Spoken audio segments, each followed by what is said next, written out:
ایران کے شہر اصفہان میں کسی زمانے میں ایک شخص رہتا تھا جو زندگی کی 70 بہاریں دیکھنے کے بعد اب اپنی آخری سانسیں گن رہا تھا۔ اس آدمی نے اپنی زندگی غربت میں گزاری اور مرتے وقت اس کے پاس فقط 300 دینار تھے۔ اس کا ایک ہی بیٹا تھا جس کا نام ابراہیم تھا۔ جن دنوں وہ موت کے قریب تھا تو اس نے اپنے بیٹے کو بلایا اور اپنی آخری خواہش کا اظہار کرنے لگا۔ وہ کہنے لگا، بیٹا، میرے پاس تمہارے لیے کوئی زیادہ مال و دولت نہیں، لیکن 300 دینار تمہارے لیے چھوڑے جا رہا ہوں۔ میری آخری خواہش ہے کہ تم اس رقم کو خرچنے کی بجائے نصیحت فروش کے پاس جاؤ اور اس رقم سے نصیحت کی دولت خریدو۔ وہ جیسا کہے ویسا کرو۔ چاند ہی دن گزرے تھے، وہ آدمی دنیا سے رخصت ہو گیا۔ باپ کی وفات کے کچھ دنوں تک ابراہیم خود سے کہنے لگا، مجھے اپنے والد کی آخری خواہش پوری کرنی چاہیے۔ چنانچہ اس نے 300 دینار لیے اور نصیحت فروش کے پاس جا کر کہنے لگا، میرے پاس 300 دینار ہیں، اگر تم مجھے ایک نصیحت دو گے تو میں تجھے 100 دینار دوں گا۔ نصیحت فروش نے ابراہیم سے 100 دینار لیے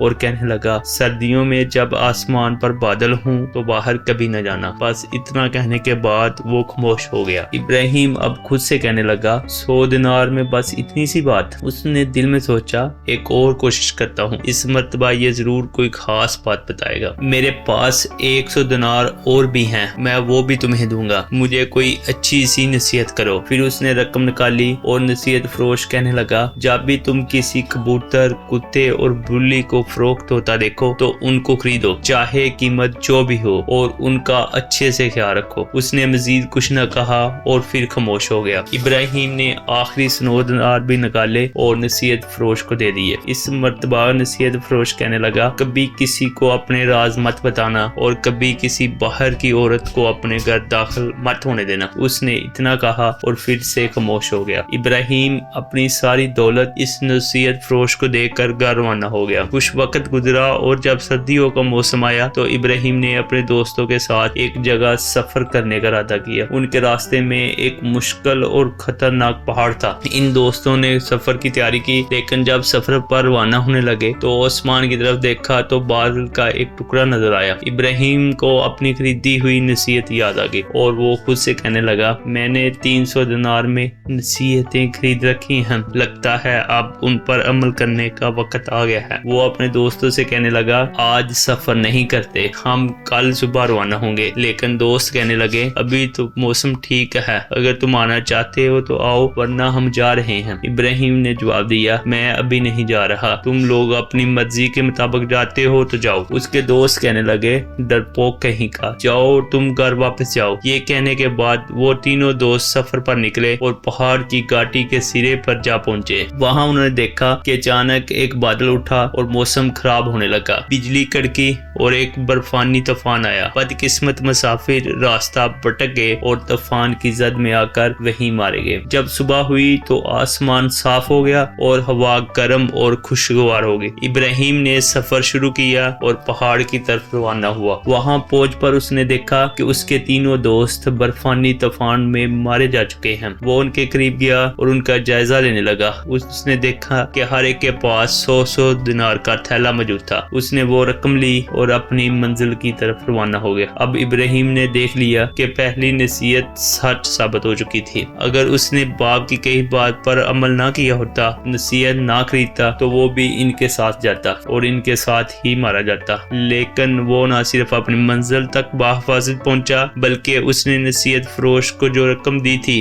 وہ بھی اسے واپس مل گئی۔ کچھ دن گزرے تو بازار میں ایک آدمی آیا جو ایک کبوتر، ایک کتا اور ایک بلی بیچ رہا تھا۔ ابراہیم نے جب یہ منظر دیکھا تو اس سے خریدی ہوئی اپنی نصیحت یاد آ گئی اور وہ اسے پوچھنے لگا، دوست کیا قیمت ہے؟ مالک نے کہا، 300 دینار، نہ زیادہ نہ کم۔ لوگ اس کی بات سن کر بہت زور سے ہنسے، کہنے لگے، یہ ایک کبوتر، ایک کتے اور ایک بلی کا 100 دینار، اسی لیے تمہارا مال ابھی تک بک نہیں سکا۔ لیکن ابراہیم نے جلدی سے آگے بڑھا اور 300 دینار دے کر وہ تینوں جانور خرید لیے اور اپنے ساتھ لے آیا۔ جانوروں کو خریدنے کے بعد وہ سوچنے لگا، اب میں کیا کروں؟ کروں؟ میرے پاس نہ کوئی دوست ہے نہ کوئی چیز، اور میرے جانور بھی حالت بھی بہت خراب ہے۔ وہ سارا دن انہی خیالات میں ڈوبا رہا، اور رات کو جب سویا تو اس نے خواب دیکھا ایک بہت بڑا خزانہ کسی انجان غار میں پڑا ہے، اور وہ پہاڑوں میں بھٹکتا اس خزانے کو تلاش کر رہا ہے۔ صبح جب اس کی آنکھ کھلی تو وہ اسی خواب کے بارے میں سوچتا رہا۔ شک اور یقین کے درمیان جھولتے ہوئے وہ اس جگہ کی تلاش کو نکل پڑا جو اسے خواب میں دکھائی دی تھی۔ ابھی اس کا معمول بن چکا تھا کہ روزانہ خزانے کی تلاش میں صبح گھر سے نکل جاتا۔ وہ اپنا 3 کمار بھی ساتھ رکھتا تاکہ شکار کرے اور اپنا اور اپنے جانوروں کا پیٹ بھر سکے۔ خزانے کی تلاش میں ایک مدت گزر گئی، لیکن اسے ناکامی کا سامنا رہا۔ ایک دن جب وہ گھر بیٹھا تھا، اس نے اپنے باپ کی بات یاد ستانے لگی، تو پھر اسے نصیحت فروش کی نصیحت کا خیال آیا۔ تو اس نے سوچا ایک مرتبہ پھر اس کے پاس جاتا ہوں، ہو سکتا ہے وہ کچھ میری مدد کر سکے۔ جب وہ نصیحت فروش کے پاس پہنچا تو اپنا خواب اسے بیان کرنے لگا اور اسے نصیحت کی درخواست کرنے لگا، لیکن اس نے صرف اتنا ہی کہا، میری بتائی ہوئی نصیحتوں پر عمل کرو اور زندگی میں جیسے بھی حالات ہو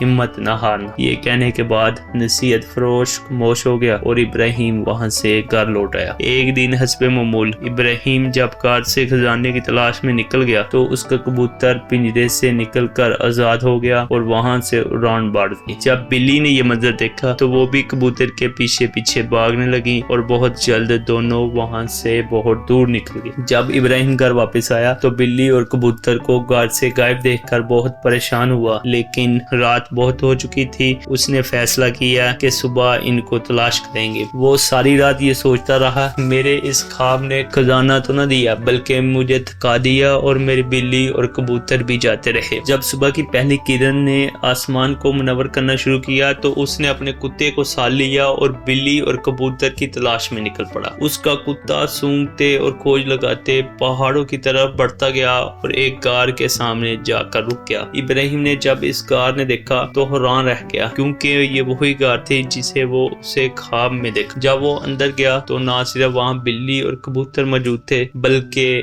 ایک عورت کی لاش بھی وہاں موجود تھی جو اب ڈھانچہ بن چکی تھی۔ وہیں ایک کونے میں ایک صندوق بھی رکھا تھا۔ جب ابراہیم نے اس صندوق کو کھولا تو وہ زیور اور سونے کے سکوں سے بھرا ہوا، یوں معلوم ہوتا تھا جیسے وہ عورت اسی کبوتر کی مالکن تھی اور اپنا خزانہ لیے کہیں روانہ ہو رہی تھی، لیکن کسی حادثے میں اس نے اپنی جان گوا دی۔ اب ابراہیم خزانے کا مالک بن چکا تھا اور اس کے دن بدل گئے تھے۔ اس نے اپنے جانوروں اور صندوق کو ساتھ لیا اور گھر واپس آ گیا، اور باپ اور دوستوں کی وفات کے بعد ابراہیم کا اب اس دنیا میں ان جانوروں کے سوا اور کوئی نہ تھا، لیکن اب اس کے پاس اتنی دولت تھی کہ وہ شادی کر سکتا تھا۔ اس لیے اس نے خزانے کا تھوڑا حصہ فروخت کیا، گھر کا ضروری سامان خریدا اور ایک عورت سے شادی کر لی جس سے وہ بہت پہلے جانتا اور پسند بھی تھا۔ اب اس کی زندگی ہنسی خوشی گزرنے لگی، لیکن ابھی اس کی تیسری نصیحت کا امتحان باقی تھا۔ کچھ وقت گزرا تو ابراہیم کی بیوی ایک دن اس سے پوچھنے لگی، تم نے آج تک مجھے نہیں بتایا کہ تمہارے دن کیسے بدلے؟ جس شخص کے پاس 2 وقت کا کھانا میسر نہ تھا وہ اتنا مالدار کیسے بن گیا؟ آخر وہ کون سا راز ہے جو تم آج تک مجھ سے چھپاتے آ رہے ہو؟ ابراہیم چونکہ نصیحت کا پابند تھا اس لیے وہ ہمیشہ ایسے سوالات کو ٹال دیتا۔ آخر کب تک؟ کچھ وقت گزرا تو وہ سوچنے لگا، یہ عورت میری بیوی ہے اور میاں بیوی کے درمیان کوئی راز نہیں ہونا چاہیے۔ آخر کار اس نے اپنے خواب کا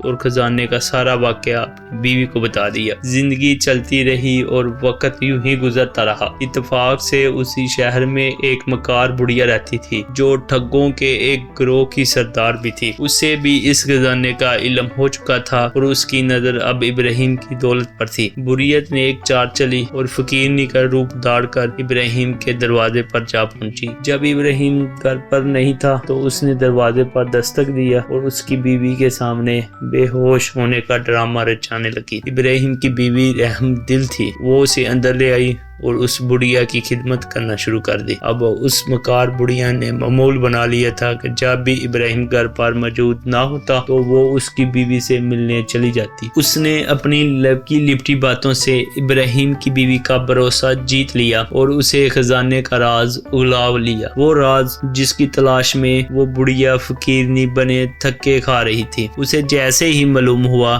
کہ خزانہ کس جگہ چھپا رکھا ہے، اس نے اپنے ٹھگوں کے گروہ کو بلاوا بھیجا۔ کچھ دن گزرے تو ابراہیم اپنی بیوی سے کہنے لگا، ہمیں اب اس خزانے کو بیچ دینا چاہیے اور جو رقم ملے اس سے تجارت کا سلسلہ شروع کرنا چاہیے، کیونکہ بڑی بڑی دولت کے چاہے کنویں کیوں نہ بھرے ہوں وہ بھی ایک دن خالی ہو جاتے ہیں۔ جب وہ اپنی بیوی کے ہمراہ اس کمرے میں پہنچا تو اس کے پیروں تلے زمین نکل گئی۔ خزانے سے بڑا صندوق وہاں سے غائب تھا۔ اسے تلاش کرنے کی لاکھ کوشش کی مگر بے سود، ملتا بھی تو کیسے؟ مکار بڑھیا اور اس کے ٹھگوں کا گروہ اپنا کام دکھا چکے تھے۔ مایوسی کے عالم میں ابراہیم نے اپنی بیوی سے غصے سے پوچھا، کیا کسی باہر کی عورت نے ہمارے گھر میں قدم رکھا تھا؟ اس کی بیوی نے تمام واقعہ سنایا تو ابراہیم نے فوراً وہ نصیحت یاد آئی، کبھی کسی باہر کی عورت کو گھر میں نہ آنے دینا۔ اب ابراہیم کو فوراً احساس ہوا کہ اس نے نصیحت فروش کی آخری نصیحت پر عمل نہیں کیا تھا۔ اس کے چہرے پر پشیمانی چھا گئی، وہ دھیرے سے سر پکڑ کر بیٹھ گیا اور افسوس سے بولا، اب اگر میں نے نصیحت فروش کی اس نصیحت پر بھی عمل کیا ہوتا تو آج یہ دن نہ دیکھنا پڑتا۔ پھر اچانک اسے یاد آیا کہ نصیحت فروش نے یہ بھی کہا تھا، کبھی ہمت نہ ہارنا اور اپنے فیصلوں سے سیکھتے رہنا۔ ابراہیم کو احساس ہو گیا اور اس سے سبق مل چکا تھا کہ اس کے بوڑھے باپ نے اسے نصیحت فروش کے پاس کیوں بھیجا تھا۔ دولت سے زیادہ اہم زندگی میں نصیحتوں کا وزن ہوتا ہے۔ خزانہ کھو جانے کے باوجود ابراہیم اس بات کا اعتراف کر چکا تھا کہ انسان کی اصل طاقت اس کی عقل اور نصیحتوں پر عمل کرنے میں ہے۔ ابراہیم نے فیصلہ کیا کہ وہ اپنی محنت اور بڑوں کی نصیحتوں پر عمل کر کے دوبارہ اپنی زندگی سنوارے گا۔ دوستو، امید ہے یہ آج کی یہ کہانی پسند آئی ہوگی۔ اللہ آپ لوگوں کا حامی و ناصر ہو۔